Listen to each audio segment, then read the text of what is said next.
Bonjour, je suis heureux de vous retrouver. Je vous présente un invité pour cette vidéo. Il s'agit d'Oscar. Alors je ne sais pas où il a été retrouvé, mais la question qui nous intéresse aujourd'hui, c'est de dater ce crâne qui me semble très ancien.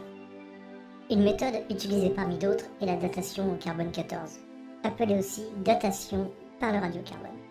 Alors la première question qu'on pourrait se poser, le carbone 14, c'est quoi ce truc? Jetons un œil dans cette boîte. On y trouve bien rangées les particules qui composent la matière, les atomes. Enfin ici, pas les atomes, mais les noyaux des atomes, et que quelques-uns.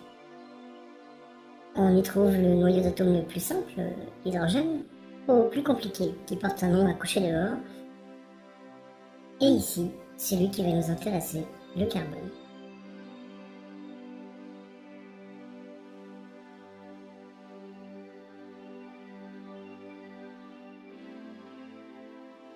Ce noyau est constitué sous sa forme la plus commune par 12 nucléons, c'est-à-dire 6 protons et 6 neutrons.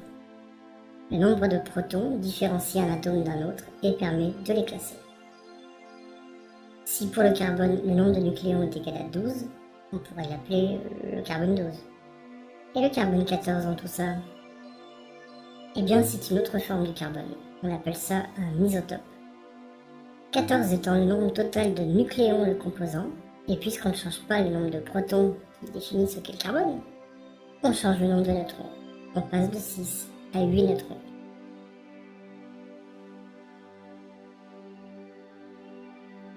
On a ici deux formes isotopiques du carbone.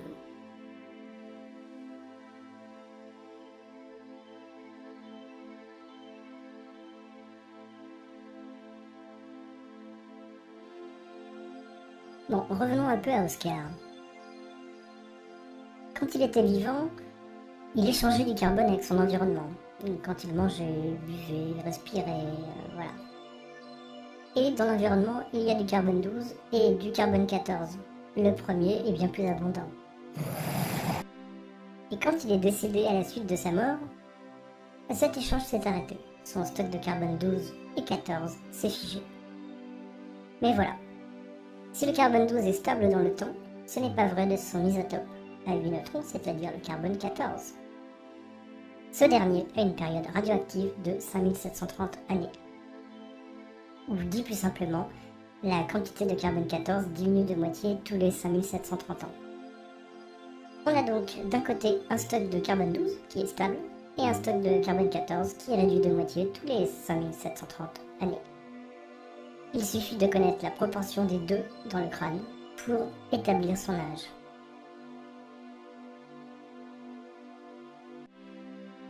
On fait la mesure des deux, par exemple avec la spectroscopie de masse. On verra ça une autre fois. Et on utilise une courbe étalonnée qui suit un certain nombre de corrections qu'on ne va pas détailler non plus. Avec la mesure du carbone 14 sur le carbone total, la courbe étalonnée et la formule mathématique qui va bien, non pas celle-ci, une autre, on trouve l'âge d'Oscar, bon, avec une marge d'incertitude, qui augmente avec le temps aussi.